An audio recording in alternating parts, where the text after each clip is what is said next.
સ્વાધ્યાય 4.1નો પ્રશ્ન નંબર 2. નીચે આપેલ પરિસ્થિતિઓને દ્વિઘાત સમીકરણ સ્વરૂપે દર્શાવો. ખાલી સમીકરણ સ્વરૂપે દર્શાવવાના છે. જમીનના એક લંબચોરસ ટુકડાનું ક્ષેત્રફળ 528 મીટર સ્ક્વેર છે. તેની લંબાઈ મીટરમાં પહોળાઈના બમણાથી 1 મીટર જેટલી વધુ છે. આપણે જમીનના આ ટુકડાની લંબાઈ અને પહોળાઈ શોધવી છે. તો એના માટે આપણે પહેલા સમીકરણ બનાવવું પડશે. હવે જ્યારે બી આવું આપેલું સમીકરણ બનાવો અને અલ્પવિરામ આપેલું, આ શું આપેલું છે અલ્પવિરામ, એના પછીનું હોય એને શું ધારવાનું? એક્સ ધારવાનું. શું ધારવાનું? એક્સ. તો આપણે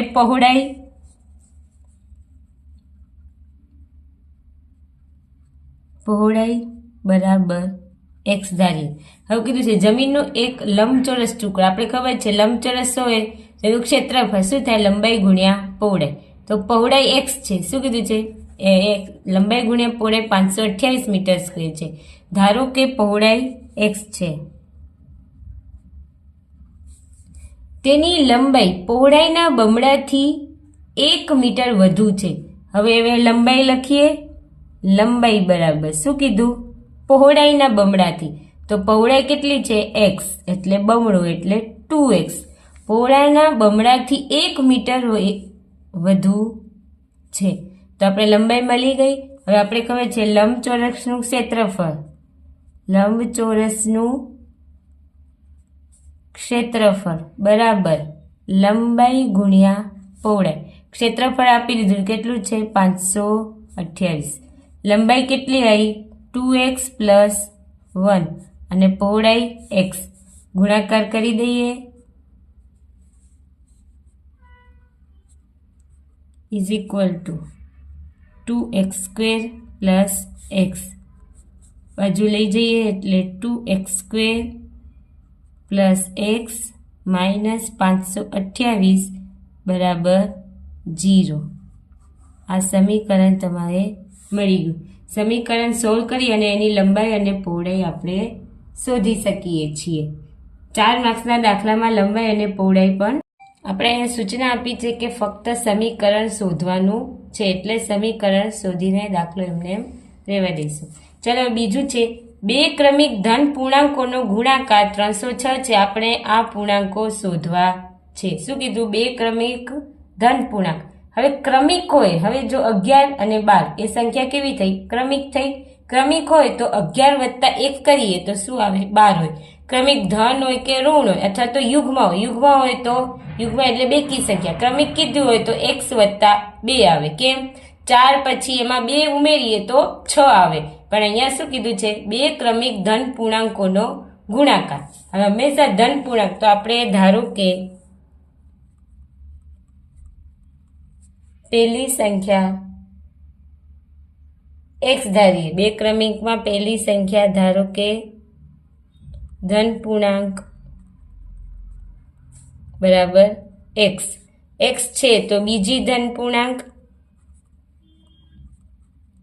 શું આવશે? ધન પૂર્ણાંક x. કીધું 11 હોય તો એના પછી 12 હોય તો કેમાં 11માં કેટલા ઉમેરીએ તો 12 થાય? તો x + 1 મળી ગયું. હવે 2 ક્રમિક ધન પૂર્ણાંકોનો ગુણાકાર. શું કીધું છે?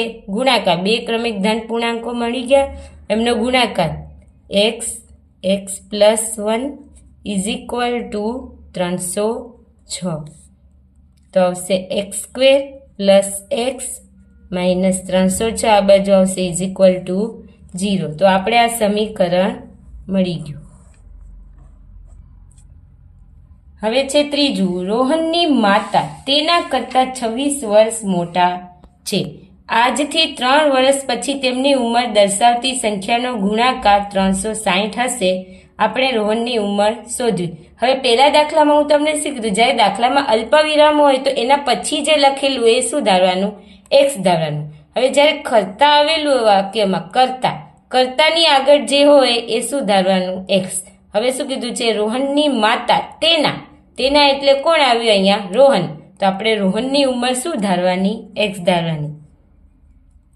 ધારો કે રોહનની ઉંમર, કેમ કરતા પહેલા કોણ આવ્યું છે? જો આવું સેન્ટેન્સ આપેલું હોય તો કરતા આપેલું હોય તો એના કરતા પહેલા તેના એટલે આમાં કોની વાત કરવામાં આવે છે? રોહનની. તો રોહનની ઉંમર બરાબર x છે. રોહનની માતા તેના કરતા 26 વર્ષ મોટા છે. તો હવે રોહનની માતાની ઉંમર, રોહનની મોટા એટલે સરવાળો, માતાની ઉંમર બરાબર x પ્લસ 26 થયું આટલું. હવે આજથી 3 વર્ષ પછી તેમની ઉંમર દર્શાવતી સંખ્યાનો ગુણાકાર 360 હશે. 3 વર્ષ પછી એટલે 3 વર્ષ મોટા થાય. તમે 10 વર્ષના હોય એમાં 3 ઉમેરો તો કેટલા આવશે? 13. તો માતા બી 3 વર્ષ મોટા થાય. તો આપણે કરીએ આજથી 3 વર્ષ પછી. આજથી 3 વર્ષ પછી રોહનની ઉંમર કેટલી આવશે? રોહનની ઉંમર x હતી તો શું આવશે? x plus 3. એવી રીતે રોહનની માતાની ઉંમર, રોહનની માતાની ઉંમર કેટલી હતી? x પ્લસ 26 હતી. તો એમાં પાછું 3 ઉમેરીશું તો કેટલા આવશે? x પ્લસ 29 થશે. ચલો હવે બંનેનો ગુણાકાર આપી દીધો છે. ગુણાકાર કેટલો છે? 360. કેટલો છે? 360. તો કરીશું x પ્લસ 3 અને શું આવશે? x પ્લસ 29 બરાબર 360. ગુણાકાર આપણે શીખ્યા આગળ xની સાથે એટલે x સ્ક્વેર, xનો 29ની સાથે એટલે 29x, 3x 29 તેરી. હવે ગુણાકાર ના આવડે તો ગુણાકાર કરીએ. 29 તેરી, 9 તેરી 27, વધી 2, 3 દુ 6, 7 ને 8 એટલે કેટલા થશે? 87 બરાબર 360. ચલો x સ્ક્વેર 29 વત્તા 3 એટલે કેટલા આવશે? 29 30 31 32x. હવે આ બાજુ આવશે પ્લસ 87 માઇનસ 360 બરાબર 0. હવે 360 માઇનસ 87 કરીએ. 10 5 2 કેટલા આવશે? 3. 15 માંથી 8 જાય તો 7 અને 2 એટલે 273. પણ કેવા મોટા કોણ છે? એની નિશાની મૂકવાની. 32x માઇનસ 360 મોટા છે એટલે માઇનસ 273 ઇઝ ઇક્વલ ટુ 0. આ સમીકરણ સ્વરૂપે દર્શાવી દીધું. ચલો હવે ચોથું છે. એક ટ્રેન 480 કિમીનું અંતર અચળ ઝડપથી કાપે છે. જો ઝડપ 8 કિલોમીટર પ્રતિ કલાક ઓછી હોય તો આટલું જ અંતર કાપવા તે 3 કલાક વધુ લે છે તો ટ્રેનની ઝડપ શોધો. હવે તમે ઝડપનું સૂત્ર શીખી ગયા છો. શું આવે? ઝડપ બરાબર અંતર છેદમાં સમય. શું આવે? અંતર છેદમાં સમય. પણ અહીંયા શું શોધવાનું છે? સમય એટલે જો કિમીનું અંતર અચળ ઝડપથી, અંતર તો આપી દીધું, ઝડપ શોધવાની છે. શું શોધવાની છે? ઝડપ શોધવાની છે. પણ આપણે શું આપી દીધું છે? સમય આપ્યો છે એટલે સમયને કરતા બનાવીશું. સમય બરાબર અંતર છેદમાં ઝડપ. ધારો કે ઝડપ બરાબર x છે, x ઝડપ છે. હવે શું કીધું? એક ટ્રેન 480 કિમીનું અંતર એટલે અંતર કેટલું કાપે છે? 480. જો ઝડપ 8 કિમી ઓછી હોય તો આટલું જ અંતર કાપવા તે 3 કલાક વધુ લે છે. એટલે આપણે જોઈએ t1.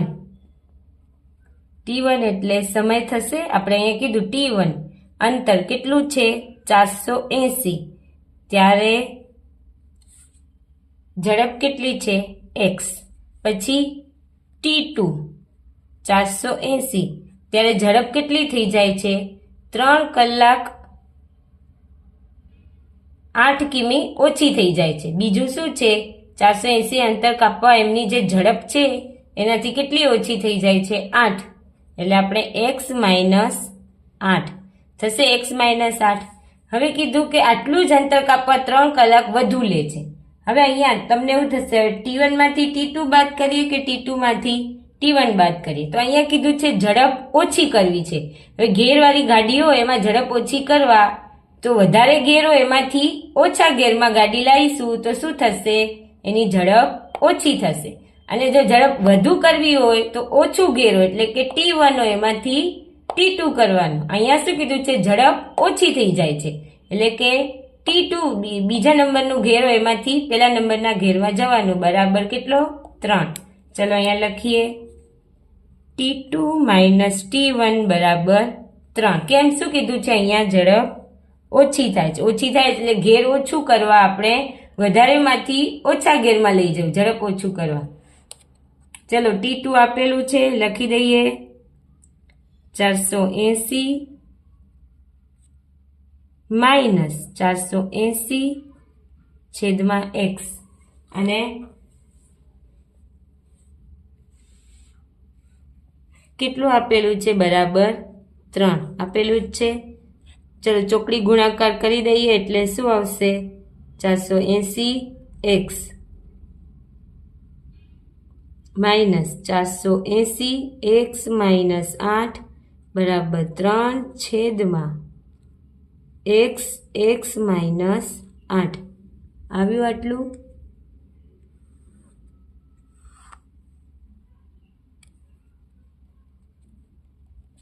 ચલો અહીંયા કરીએ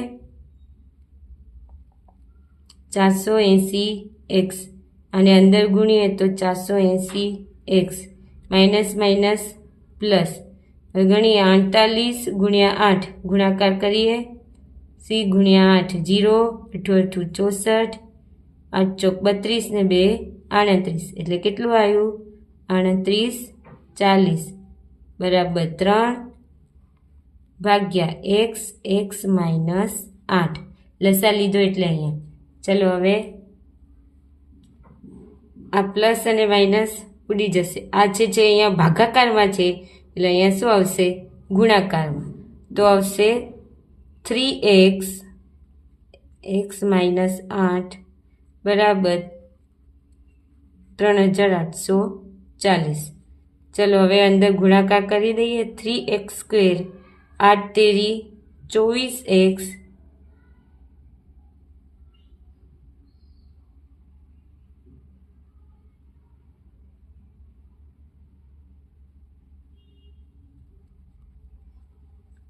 થયું. આવ્યું? હવે જો કોમન નીકળશે કઈ આમાંથી? તો 3 નીકળશે. શું આવશે? 3x સ્ક્વેર માઇનસ 24x બરાબર 3840 આવશે. ચલો એને સમીકરણ સ્વરૂપે દર્શાવી દઈએ. 3x square minus 24x minus 3840 is equal to 0. આ બી સાચું પડે. 3 કોમન કાઢીશું તો x સ્ક્વેર 8 તેરી 24 માઇનસ શું આવશે? 3 એકા 3 3 દુ 6 3 અઠ્ઠા 24 અને 0 એટલે બંને જવાબ સાચા થાય. 3 કોમન કાઢી પેલી બાજુ જશે ગુણા ભાગાકારમાં એટલે 0.